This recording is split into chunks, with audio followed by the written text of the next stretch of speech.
Azizki buni ichida o'tirib nima qilyapsiz? Yoki buni motori qayerda o'zi? Topolmayman. Yuring, men sizni ko'rsataman qayerda joylashganini. Ketdi. Bilal aka, o'tgan safar Rolls-Royce Spectre qo'ygan edi, 3 kunda sotilib ketdi. Bugun nima mashinani sotamiz? Bugun aka Ferrari 296 GTS Spider versiyasini sotamiz. Koreya emas, Germaniyadan kelgan.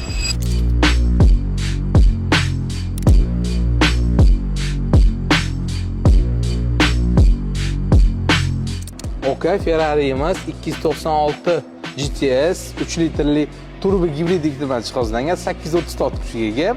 0 100 soatiga 2.9 sekundda chiqadi. Bilal aka, bu gibrid bo'ladigan bo'lsa, buni ovozi ham chiqmas ekanda. Azizki, buni qo'ysangizchi, bitta siz ovozini eshiting.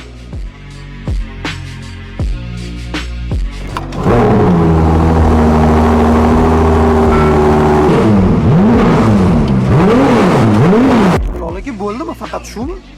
Oke, bu bomba aparati.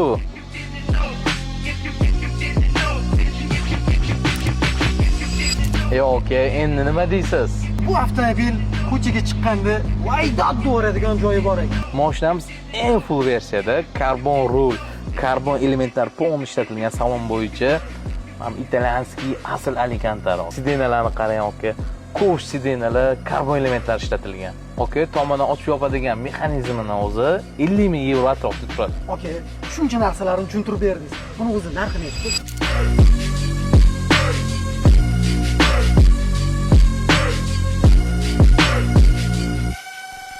Oke, o'zi bu kolleksionniy mashina, Spider versiyasi. Olib qo'ysangiz buni faqat narxi oshadi.